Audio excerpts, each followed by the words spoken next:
하나님께서 사랑하시는 성도 여러분, 구약 성경의 전도서 2장 22절에서 23절 말씀을 보면 사람이 해 아래서 수고하는 모든 수고와 마음에 애쓰는 것으로 소득이 무엇이랴.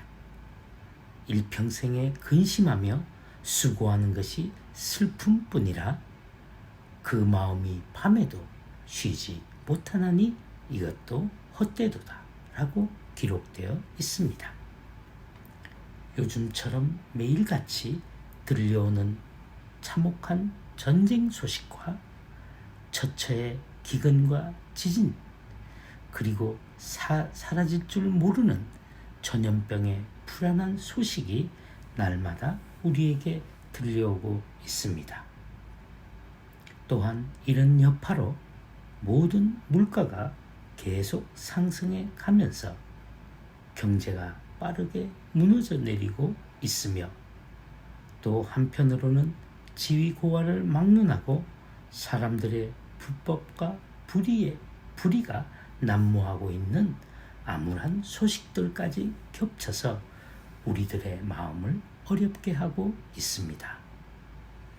이 모든 상황 때문에 우리의 현재의 삶뿐만 아니라 미래에도 검은 먹구름이 잔뜩 드리워지고 있으며, 그리고 우리가 지금까지 누려오던 평범한 일상마저 이미 사라져 회복 불능의 상태로 치닫고 있는 이 혼탁한 마지막 때를 여러분과 제가 살고 있는 것입니다. 뒤돌아보면 21세기를 맞이하자마자 곧바로 2001년 9월 11일에 미국의 심장 뉴욕에 끔찍한 테러가 발생하여 온 세계 공항의 모든 항공기 탑승객들의 검문 검색이 시작되었습니다. 새 밀레니엄 시대를 맞아 들떠있던 사람들에게 한 번도 경험해보지 못한 불편한 제도가 전 세계 공항에서 일제히 실시되어 거의 알몸수색을 받는 것 같은 불쾌감을 받아들일 수밖에 없었습니다. 그리고 이후에도 몇 차례 크고 작은 전쟁들이 발발하여 많은 사람들이 목숨을 잃어버리기도 했으며, 세계 여기저기서 끊임없이 지진과 쓰나미, 그리고 기근과 천재지변으로 이 시대를 살고 있는 우리들은 큰 낭패를 경험했습니다. 그리고 2020년 초에 코로나 바이러스 전염병이 창궐하여 전 세계를 또 한 번 두려움에 떨게 하는 사건이 터졌습니다. 테러로 전 세계 공항에 검색대가 설치되어 모든 여행객들의 짐과 몸을 샅샅이 뒤지는 일이 발생한 지 딱 20년 만에 이 테러와는 비교할 수 없는 더 큰 불편과 불안과 두려움의 전염병이 온 세계를 위협하는 일이 발생했고 지금도 진행 중입니다. 테러로 인한 불편함은 여행객들에게만 적용되지만 지금 우리가 겪고 있는 이 전염병은 그 여행객들을 포함해서 전 세계인에게 강제로 마스크 착용을 강요한 엄청난 사건이 터진 것입니다. 어린 아이들로부터 고령인까지 누구도 예외 없이 모든 사람이 이 영향력 안에 갇히게 된, 우리가 한 번도 경험해보지 못한 인류 최대의 사건이 발생한 것입니다. 뿐만 아니라 예방접종도 개인의 선택의 자유를 완전히 무시하고 누구든지 접종을 거부하는 직장인들이나 심지어 군인들도 그들의 삶의 터전을 빼앗겨버리는 한 번도 경험해 보지 못한 일을 우리가 지금 겪고 있습니다. 이런 이해할 수 없는 일들이 우리 눈앞에서 공개적으로 행해지고 있습니다. 그런데 위 두 사건은 한 가지 공통된 강제력의 당위성을 주장하고 있습니다. 그것은 죽지 않고 살기 위함이라고 설명합니다. 그래서 개인의 자유를 제한하겠다는 것이었습니다. 하나밖에 없는 귀중한 생명과 연관성 때문에 사람들은 불만을 억누르며 시책에 따라야 했습니다. 그러면 앞으로 또 20년 후에는 어떻겠습니까? 어떤 변화가 있을까요? 이전보다는 낙관적인 전망을 할 수 있겠습니까? 이는 누구도 장담할 수 없습니다. 그러나 우리 그리스도인들은 세상에 일어나고 있는 상징적인 큰 일들은 성경 말씀을 통해 바라볼 수 있어야 하며 이해할 수 있어야 합니다. 즉, 말씀의 안경을 쓰고 세상을 보아야 한다는 뜻입니다. 마태복음 24장 8절에 예수님께서 마지막 때에 나타날 징조들을 열거하신 후에 이어서 곧 이렇게 말씀하셨습니다. 이 모든 것이 재난의 시작이다. 영어로는 이 재난의 시작이라는 말을 All these are the beginning of the birth pain이라고 번역하고 있습니다. 이는 마치 산모가 출산의 때가 가까워지면 진통의 시간과 강도가 점점 커지며 빨라지듯이 앞으로 우리에게 다가올 재난도 이와 같다고 비유로 말씀하고 계신 것입니다. 그러므로 이 어렵고 복잡다단한 이 때를 살고 있는 그리스도인들에게는 참으로 쉼이 필요합니다. 물론 당연히 모든 현대인에게도 쉼이 필요합니다. 해서 오늘 이 시간에는 그 쉼에 관한 주님의 긍휼의 초청의 말씀인 다 내게로 오라는 주제로 마태복음 11장 28절에서 30절의 본문을 통해 여러분과 함께 은혜를 나누기를 원합니다. 한 절씩 읽어 보겠습니다. 28절 수고하고 무거운 짐진 자들아 다 내게로 오라. 내가 너희를 쉬게 하리라. 29절 나는 마음이 온유하고 겸손하니 나의 멍에를 메고 내게 배우라. 그러면 너의 마음이 쉼을 얻으리니. 30절 이는 내 멍에는 쉽고 내 짐은 가벼움이니라 하시니라. 사실 오랫동안 교회에 출석하고 있는 성도들에게 이 본문은 매우 친숙하게 느껴집니다. 왜냐하면 이 말씀에 대해 너무 많이 들어왔고 또한 유명한 예수님의 말씀 중 하나이기 때문입니다.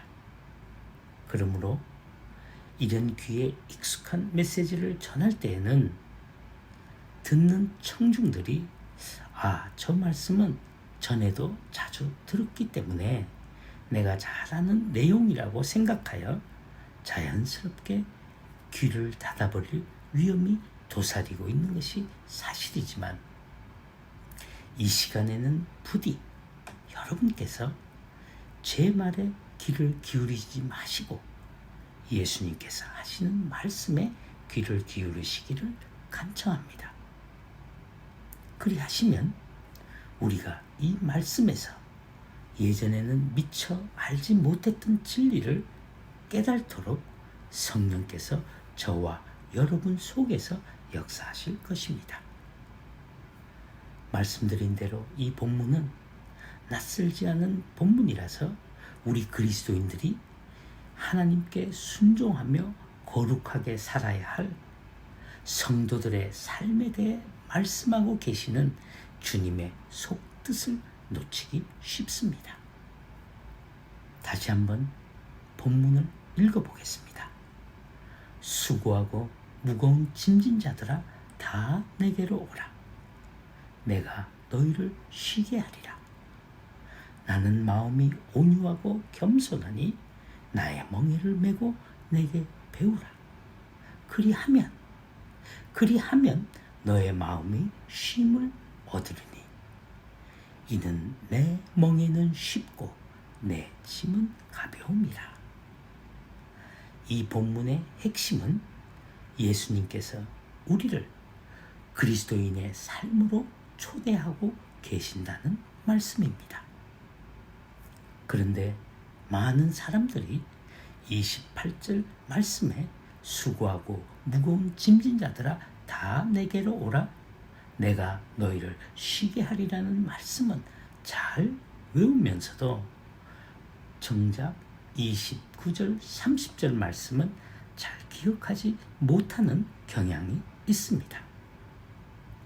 그러나 그리스도인의 삶의 균형을 잘 이루려면 28절뿐만 아니라 나머지 두 구절도 함께 기억해야 합니다.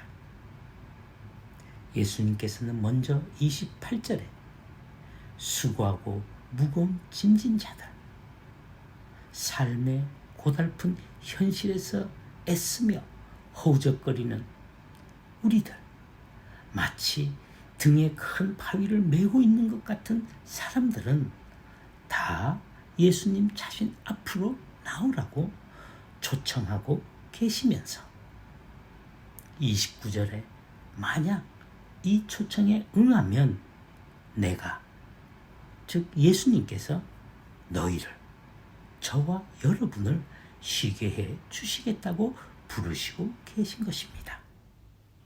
그리고 이어서 30절에 나의 멍에를 메고 내게 배우라고 말씀하고 계십니다. 다시 말해 첫 번째는 우리의 무거운 짐을 내려놓기 위해 예수님께로 오라는 초대이며, 두 번째는 예수님께로 와서 예수님의 짐과 멍에를 메라는 초대입니다. 예수님의 이 말씀의 속뜻은 우리에게 큰 변화를 주시려는 것입니다.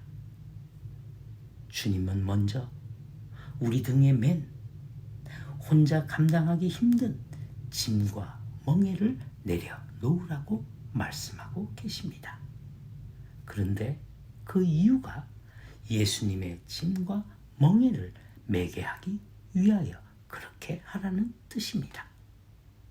사실 그동안 우리가 메고 있던 멍에는 우리가 짊어지기에는 너무 크고 무거웠습니다. 몸에 맞지 않는 멍에를 지느라 등이 다 까졌던 우리는 이제 예수님 앞에 와서 그 육중한 멍에를 내려놓으면서 쉽고 가벼운 멍에로 바꾸어 매라고 말씀하고 계신 것입니다. 그러나 이 세상에는 예수님에게 와서 쉬기만 하고 예수님의 멍에는 매지 않으려고 하는 그리스도인들이 너무나 많습니다. 수고하고 무거운 짐을 예수님께서 그냥 대신 아무 조건 없이 감당해 주신다고 외치는 자들도 많이 있었고 지금도 있습니다. 그런데 우리가 주목해야 할 것이 있습니다. 예수님은 지금 우리의 멍에와 짐을 내려놓고 대신 예수님의 멍에와 짐을 지라는 이 두 가지 제안을 하고 계시지만 각각의 초대에 우리가 응할 때 주시겠다고 약속하신 것은 정확히 똑같습니다. 내가 너희를 쉬게 하리라. 우리가 내려놓으면 내가 너희를 쉬게 하리라. 너희 마음이 쉼을 얻으리라. 내게 와서 배우면 너희 마음이 쉼을 얻으리라. 즉 우리가 순종하면 우리가 쉼을 얻게 될 것이라고 약속하고 계신 것입니다. 이는 다시 말하면 우리가 예수님께로 가서 짐을 내려놓을 때뿐만 아니라 예수님의 멍에를 바꿔 맬 때에도 우리에게 쉼을, 안식을 주시겠다고 약속하고 계신 것입니다. 세상에서 얻을 수 없는 온전한 쉼을 보장해 주시겠다고 말씀하고 계신 것이지요. 이제 이 본문 내용을 좀 더 자세히 들여다보겠습니다. 아주 중요하고 놀라운 이야기가 숨어 있습니다. 먼저 우리는 예수님의 초대를 있는 그대로 바라보아야 합니다. 예수님은 나의 멍에를 메고 내게 배우라고 말씀하고 계신 것입니다. 우리가 알다시피 멍에는 수레나 쟁기를 끌기 위해 말이나 소의 목에 얹는 나무 막대를 일컫습니다만, 그렇다고 나의 멍에를 메라는 이 예수님의 말씀을 그리스도와 그리스도인이 마치 한 쌍의 황소처럼 함께 멍에를 메는 것으로 이해하면 안 됩니다. 왜냐하면 예수님은 농부이시자 우리를 훈련시키시는 멍에의 주인이시기 때문입니다. 나의 멍에를 메라는 이 말씀의 의미는 예수님은 우리와 함께 일하는 일꾼이 아니라 우리가 귀를 기울여 배워야 할 선생님이시자 우리를 훈련시키실 우리의 주인으로서 나의 멍에를 메라고 하시는 것입니다. 예수님은 요한복음 13장 13절에서도 제자들에게 너희가 나를 선생이라 또는 주라 하니 너희 말이 옳도다. 내가 그러하다고 말씀하셨습니다. 예수님 당시 사람들은 윗사람을 부를 때 예의상 선생님 또는 주라고 불렀습니다. 그러나 예수님에게 선생님, 랍비 또는 주, 로드이라는 호칭은 단순히 예의상 부르는 호칭이 아니었습니다. 예수님은 실제로 우리의 선생님이시며 또 주셨기 때문입니다. 그러므로 예수 그리스도가 여러분과 저의 스승이라면 우리는 마음을 다해 주님의 가르침을 받아야 하며 예수 그리스도가 여러분과 저의 주님이시라면 우리는 뜻을 다해 예수님의 말씀에 순종해야 합니다. 이것이 바로 우리가 예수님의 멍에를 맨다는 뜻입니다. 이제 예수님의 멍에를 맨다는 뜻을 이해하셨습니까? 예수님의 가르침을 받고 그 가르침에 순종하는 것이 곧 예수님의 멍에를 맨다는 뜻입니다. 예수 그리스도는 우리가 이 땅에서 꼭 믿어야 할 것들을 가르치심으로써 우리의 생각에 멍에를 매게 하시며 또한 우리에게 꼭 행해야 할 바를 지시하심으로써 우리의 의지에 멍에를 매게 하십니다. 그러므로 진정으로 그리스도의 멍에를 맸다면 어떤 상황이나 역경에서도 그 사람은 두 번 다시 예수님과 다른 생각을 품거나 예수님의 말씀을 거역하지 않습니다. 아니, 거역할 마음을 아예 품을 수 없게 됩니다. 하나님께서 사랑하시는 성도 여러분, 여러분은 어떠십니까? 예수님의 멍에를 메고 계십니까? 아니면 아직도 무거운 자기의 멍에를 계속 메고 있으십니까? 예수님의 생각과 뜻에 자신을 묶어놓고 있습니까? 아니면 자신의 생각과 의도를 앞세우며 살고 계십니까? 다시 말해 성경에 기록된 예수님의 말씀 중에서 자기 마음에 드는 것만 받아들이고 마음에 들지 않는 것은 거부하고 있지는 않습니까? 이런 사람들은 아직도 종잡을 수 없이 복음 속을 마냥 헤매고 다니는 사람이라고 할 수 있습니다. 오랫동안 교회에 출석하고 있으면서도 아직도 예수님의 멍에에 온전히 복종하지 않는 사람이라고 할 수 있습니다. 더 확실하게 말하면 그런 사람은 아직도 제대로 회심하지 않은 사람입니다. 성경의 지식과 기록된 도덕적 기준을 무시하고 있다면 이런 사람들은 진짜로 회심한 것이 아닙니다. 우리의 생각이 예수님의 멍에에 순종하지 않는다면 그것은 우리가 지적으로 회심하지 않았기 때문이며 우리의 의지가 예수님의 멍에에 순종하지 않는다면 그것은 우리가 도덕적으로 회심하지 않았기 때문이란 말씀입니다. 예수님의 멍에를 메고 예수님께 배운다는 것은 우리의 생각과 의지가 예수님의 생각과 뜻에 순종한다는 의미입니다. 자, 이제 여러분께 묻겠습니다. 여러분은 예수님의 생각과 가르침에 온전히 동의하십니까?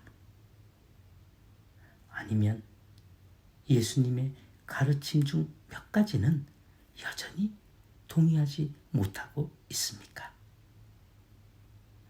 여러분은 의지를 다해 예수님께 복종하고 있습니까? 아니면 예수님의 명령 중 몇 가지는 여전히 거역하고 있습니까? 하나님께서 사랑하시는 성도 여러분, 지금 이 시간 예수님께서 내게로 와서 나의 멍에를 메고 내게 배우라고 우리를 초대하고 계십니다. 두 번째로 나의 멍에를 메고 내게 배우라는 초대에 응하면 너희 마음이 쉼을 얻으리라는 예수님의 이 약속의 의미를 살펴보겠습니다. 하나님께서 우리에게 하신 위대하고 소중한 약속들 중에서 이 말씀의 약속은 최고로 기분 좋은 약속입니다.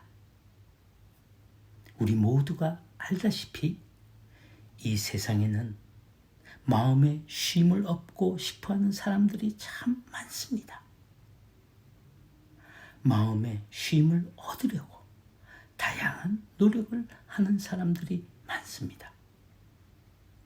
여러분과 저를 포함해서 다들 마음에 쉼을 얻고 싶어 하지 않습니까?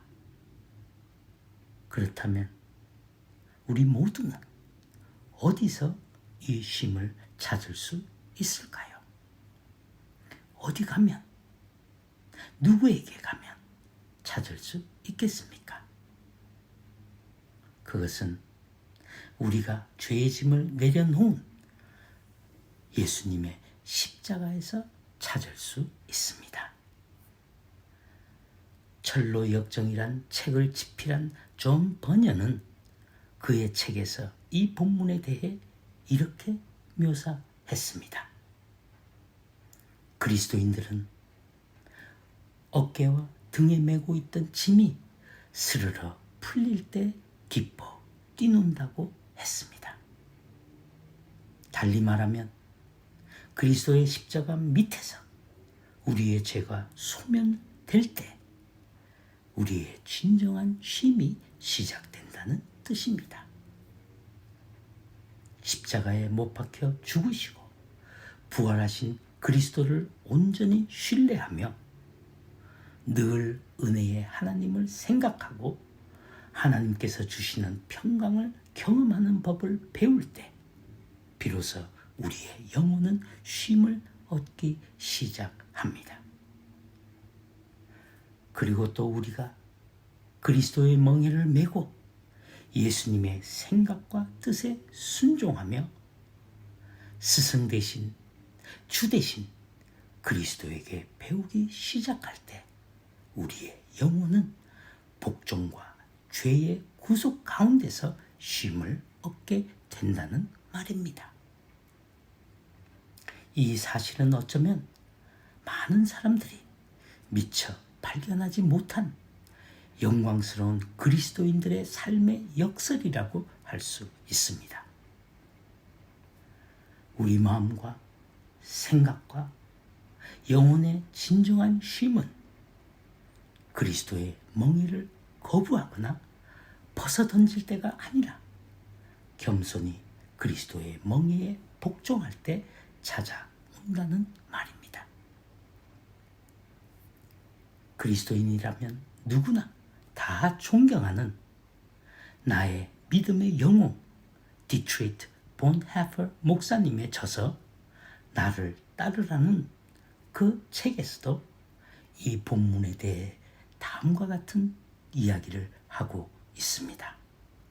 잘 들어보십시오. 아무 의의 없이 예수님의 명령에 따르고 저항 없이 예수님의 멍에에 복종하는 사람만이 등에 맨 짐이 가벼워지는 것을 느끼고 또 예수님의 멍에가 주는 적당한 압력 속에서 올바른 방향으로 계속 나아갈 수 있는 힘을 얻게 된다. 다시 한번 반복해 읽어보겠습니다. 아무 의의 없이 예수님의 명령에 따르고 아무 저항 없이 예수님의 멍에에 복종하는 사람만이 등에 맨 짐이 가벼워지는 것을 느끼고 또 예수님의 멍에가 주는 적당한 압력 속에서 올바른 방향으로 계속 나아갈 힘을 얻는다.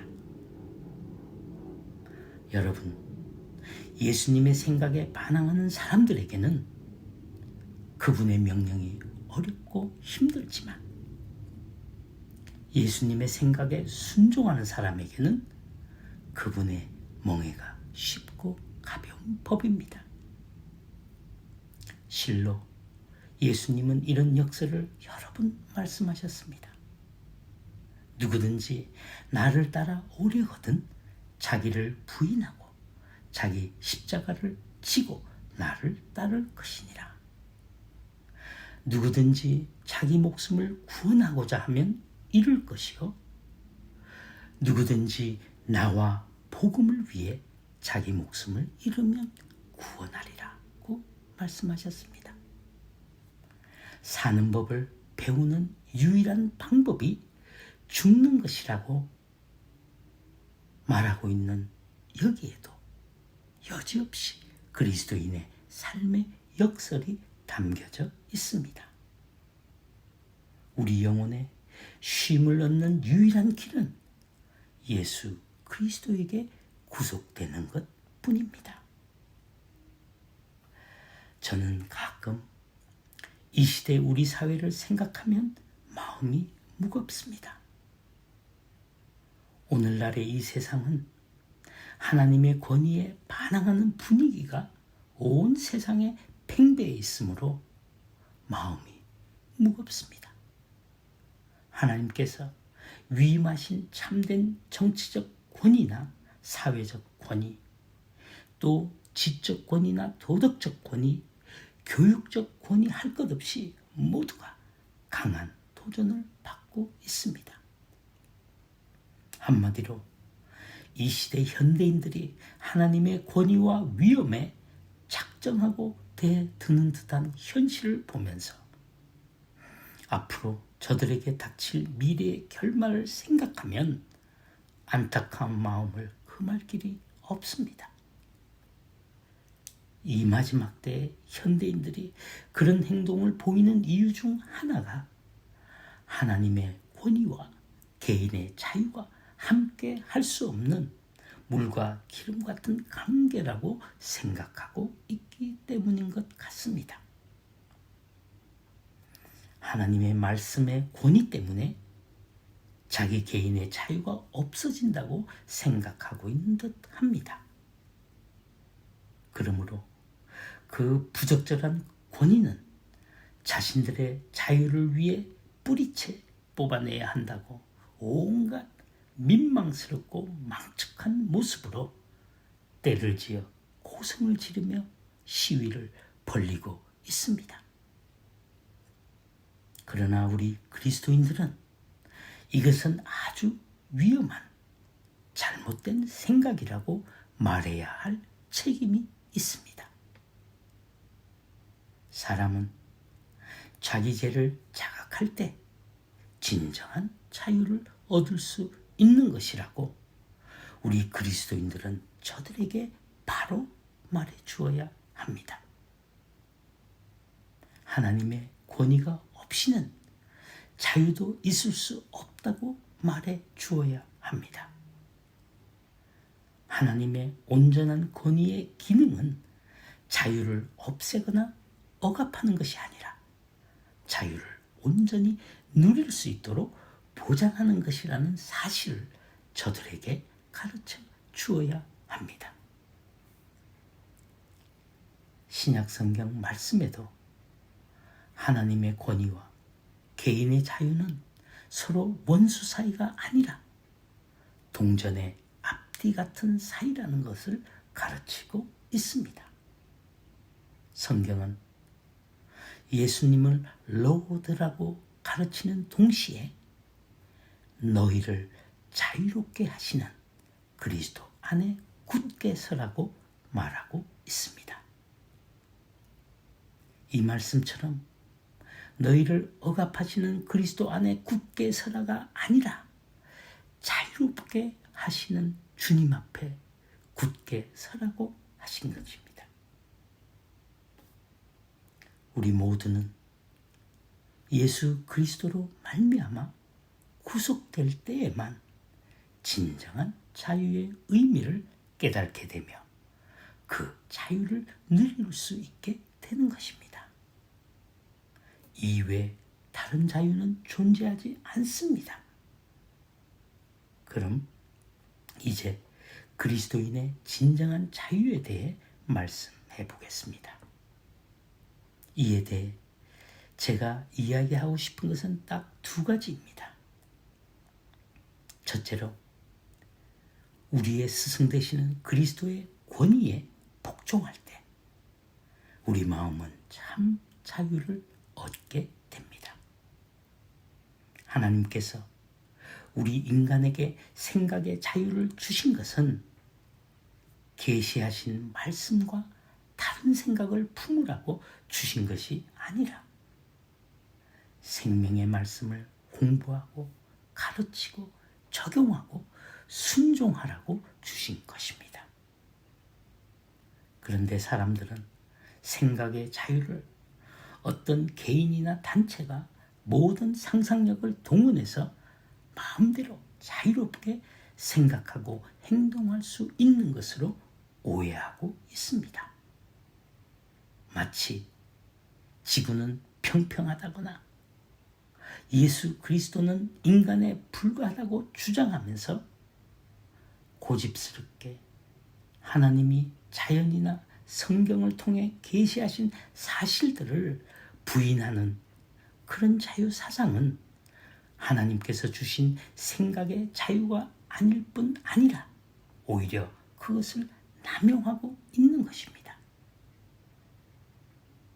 그리스도의 멍에를 메고 그분의 가르침을 받고 순종할 때 주님께서 주신 생각의 자유는 인생은 정말 아무런 의미가 없다고 말하는 그 절망으로부터의 해방이며 객관적인 기준 없이 범람하고 있는 주관적인 자유주의로부터 해방이며 변하기 쉬운 온갖 신학적 유행으로부터 해방을 받게 되는 참 자유를 말씀하고 계신 것입니다.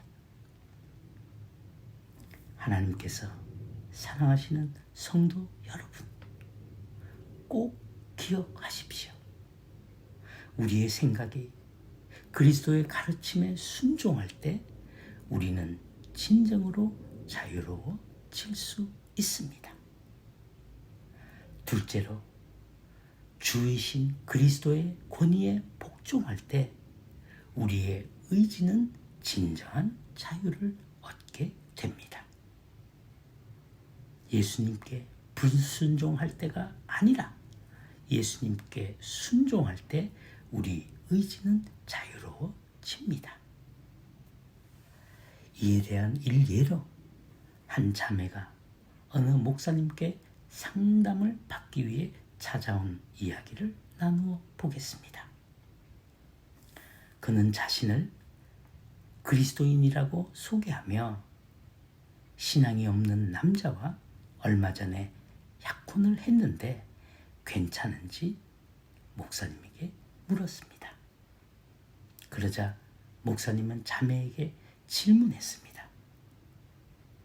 예수님께서 사도 바울을 통해 너희는 믿지 않는 자와 멍에를 함께 매지 말라고 가르치신 것을 알고 있냐고 물었습니다. 그 자매는 알고 있다고 대답했습니다. 그러자 그 목사님은 단도직입적으로 그 자매에게 이 말씀을 무시해도 된다고 생각하느냐고 물었습니다. 그러자 그 자매는 다음과 같이 말했습니다. 목사님, 만약 제게는 선택의 자유가 있지 않다면, 그리고 내가 무엇을 해야 할지 예수 그리스도가 정해 주신다면, 그래서 내가 어떤 선택을 하기 전에 이미 답이 정해져 있다면 제게는 더 이상 자유가 없는 것이 아닌가요? 자매의 이 말을 듣고 목사님은 이렇게 말씀하셨습니다. 자매님은 그리스도인의 자유가 무엇을 의미하는지 아직 잘 모르고 있군요. 그리스도인의 자유란, 그리스도인이 받은 진정한 자유는 불순종할 자유가 아니라 순종할 자유랍니다. 사실 이와 관련해서 요즘 사람들이 대놓고 주장하고 있는 자유연애를 예로 들어 보십시다. 소위 자유연애란 내가 원할 때 내가 원하는 곳에서 내가 원하는 사람과 마음껏 성적 욕구를 채울 자유를 일컫습니다. 물론 이것도 일종의 자유 맞습니다. 인습적인 도덕으로부터 해방의 자유라고 주장할 수 있습니다. 평생 함께할 인생의 반려자로 선택해야 할 책임으로부터 해방이고, 성적 욕구를 억누르는 모든 제약으로부터 해방감을 갖는 자유를 주장할 수 있습니다. 그러나 모든 사회 통념과 제약을 벗어던지고 난잡한 생활을 하는 사람은 자신이 탐닉할 자유가 있다고 주장하는 바로 그 욕정의 노예가 된 것이나 다름없습니다. 그것은 해방이 아니라 속박인 것입니다. 예수님은 죄를 짓는 사람은 모두 죄의 노예라고 분명히 말씀하셨습니다. 예수님이 우리에게 주신 자유는 짐승 같은 욕정으로부터의 해방을 주시기 위함인 것입니다. 하고 싶은 일은 무엇이든지 하는 절대 자유는 진정한 자유가 아닙니다. 성도 여러분, 우리에게는 자유가 있습니다. 그 자유는 바로 참된 내가 될 자유. 하나님이 우리를 창조하실 때 의도하셨던 대로 살고 행동할 자유를 말입니다. 이 내용과 부합하는 예를 들어 여러분의 이해를 도와보겠습니다. 기차가 있습니다. 사람들은 선로 위로 달리도록 기차를 발명했고 지금도 그 목적을 위해 기차를 만들고 있습니다. 선로 위를 달리는 것이 기차의 본성입니다. 그러므로 이 본성과 그에 따른 제약, 즉 선로 위로만 운행해야 하는 제약을 받아들일 때에만 기차는 안팎으로 최대한 자유롭게 자신을 표현할 수 있습니다. 그런데 만약 기차가 이 선로는 너무 좁아, 왜 나는 선로를 벗어날 수 없는 걸까? 왜 나는 자유롭게 초원과 계곡을 마음대로 돌아다닐 수 없는 거지? 라고 말하면서 과대한 망상을 품는다면, 그리고 그런 자유를 얻기 위하여 애쓴다면 그런 자유는 재앙에 불과한 것입니다. 그런 생각과 행동은 제작자가 기차에 부여한 본성을 부정하는 것이기 때문입니다. 마찬가지로 사물이든 사람이든 자신의 본성에 따라 살 때에만 자유를 온전히 표현할 수 있는 것입니다.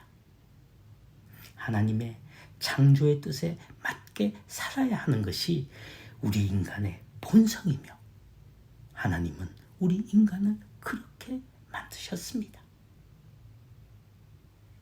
이제 마지막으로 우리에게 그리스도의 멍에를 매라고 말씀하시는 이유에 대해 살펴보겠습니다.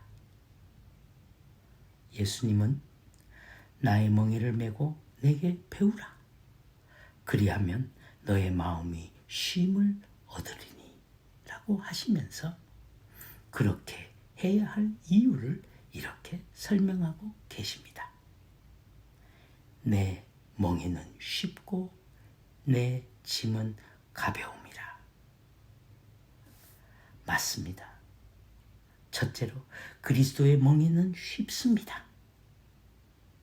사람들이 그리스도의 멍에를 매지 않으려고 거부하는 가장 큰 이유 중 하나는 그리스도의 멍에를 매는 일이 어려울 것이라고 생각하기 때문입니다. 그래서 사람들은 그리스도의 멍에를 두려워합니다. 그리스도의 멍에를 매면 자기의 멍에에 또 하나의 가중한 멍에를 매게 된다고 오해할 뿐만 아니라 그리스도의 멍에가 자기에게 맞지 않을 것이라고 생각합니다. 그래서 그리스도의 멍에를 매면 등이 다 까져서 큰 부담이 될 것이라고 지레 짐작합니다. 물론 그리스도의 멍에를 매기 전에 자신의 무거운 죄와 죄성의 멍에를 내려놓는 결단을 해야 하는 거듭남의 변화가 있어야 합니다. 많은 사람들이 이것을 망설인 것입니다. 그것이 쉽지 않다고 생각하고 있습니다. 그러나 예수님은 내 멍에는 쉽고 너희에게 잘 맞는다고 말씀하고 계십니다. 그리스도의 멍에가 우리에게 잘 맞는 이유는 앞서 말씀했다시피 인간의 원래 본성에 맞게 잘 만들었기 때문입니다. 예수님의 멍에를 메고 배우는 것은 주님의 말씀, 곧 하나님의 법입니다. 하나님 앞에서 지켜야 할 하나님의 말씀, 즉 법을 배워야 하는 것입니다. 그런데 이 하나님의 법은 절대로 이질적이거나 심판만을 위해 제정된 것이 아닙니다. 시편 기자가 선포한 글에 보면 여호와의 율법은 완전하여 영혼을 소생시키는 작용을 한다고 말했습니다. 그러므로 하나님의 법은 우리 본성에 맞는 하나님의 자기 본성을 표현한 것입니다. 그래서 우리가 그리스도의 멍에를 맬 때 비로소 우리는 인간에 대해 제대로 알게 될 수 있습니다. 그리스도의 멍에에 순종할 때 우리는 그리스도인이 될 뿐 아니라 비로소 온전한 인간이 될 수 있는 것입니다. 참된 인간이 될 수 있습니다. 그러나 그리스도의 멍에에 반항하고 불순종하며 자기 마음대로 주관적으로 계속 살아간다면 이는 인간이 아니라 짐승처럼 행동하며 살게 될 수밖에 없습니다. 시편 49편 20절에도 사람은 존귀하나 깨달지 못하는 사람은 멸망하는 짐승 같도다 라고 했습니다. 하나님은 우리를 하나님의 법에 순종하며 살도록 창조하시고 하나님의 법을 우리 마음에 두셨습니다. 우리가 거듭나서 그리스도인이 되기 전에도 우리 마음에는 하나님의 법이 있었습니다.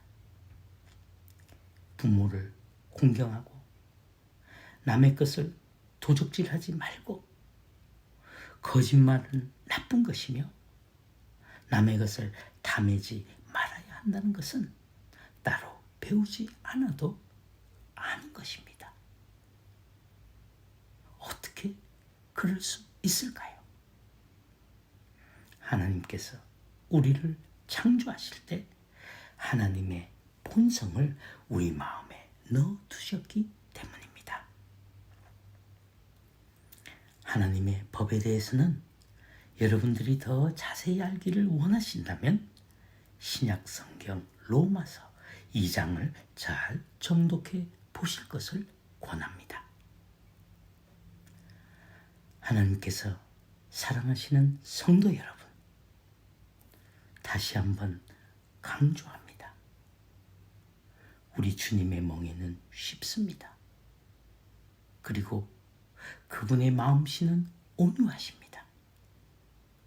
여러분도 아시다시피 예수님은 어린아이들에게 다정하게 손을 얹고 축복하셨습니다. 또한 모여든 병자들과 연약한 자들을 고쳐주셨습니다. 슬퍼하는 자들을 위로하시고 세리와 죄인들의 친구가 되어 주셨습니다. 심지어 예수님은 가늠한 여자에게도 온화하게 대해 주시지 않으셨습니까? 예수님은 우리를 향한 그분의 자비와 긍휼 때문에 그 고통스러운 십자가에서 우리의 죄를 담당하셨습니다. 성도 여러분, 우리가 어찌 이 예수님을 신뢰하지 않을 수 있습니까? 전적으로 신뢰해야 하는 것이 아닙니까?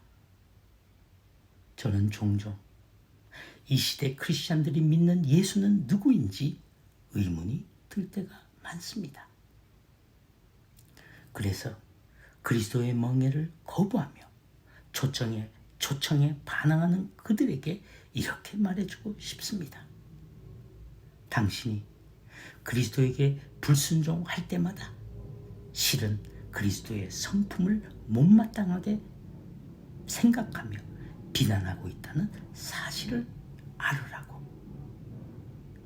주님께 불순종하는 당신은 그리스도의 멍에가 결코 쉽지 않다고, 그리스도의 마음이 결코 온유하지 않다고 말하는 것과 진배 없다고 말해주고 싶습니다.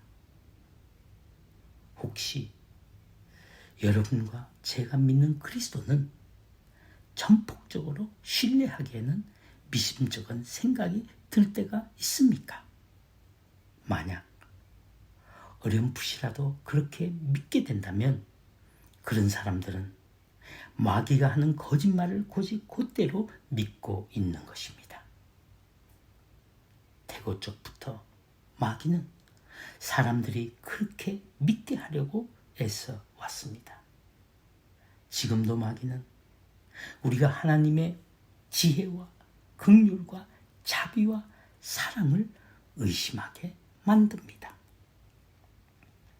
그러나 하나님이 보내신 그리스도는 나는 마음이 온유하고 겸손하며 나의 멍에는 쉽다라고 말씀하고 계십니다.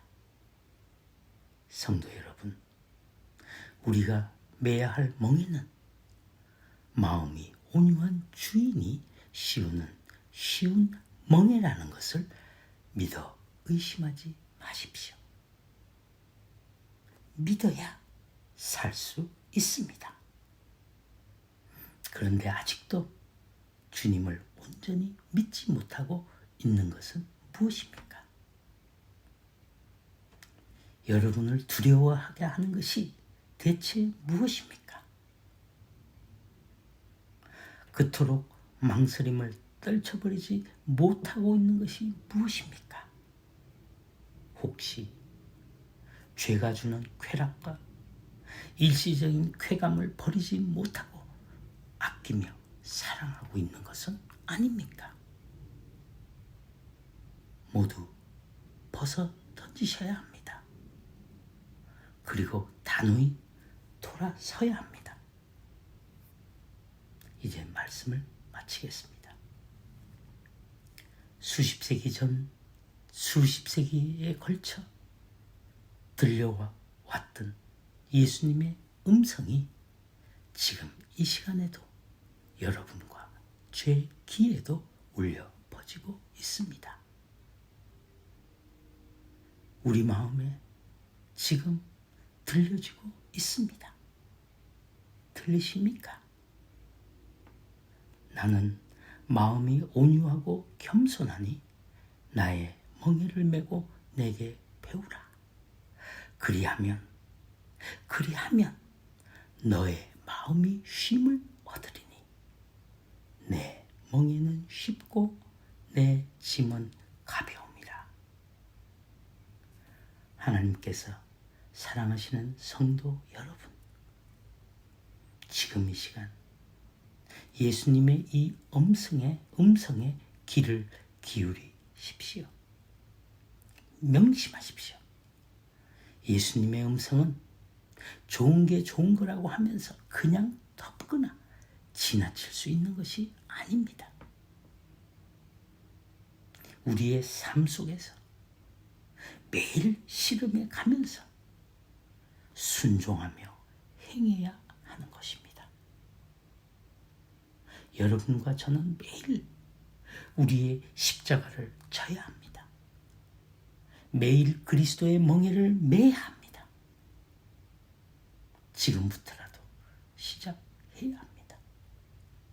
이 시간부터 당장 시작하십시오. 그리고 예수 그리스도와 화해해야 할 것이 혹시 있다면, 여러분 마음속에 고백해야 할 반항심이 있다면 자신을 살펴보시고 주님 앞에 회개하며 돌아서십시오. 다시 한번 말씀드리겠습니다.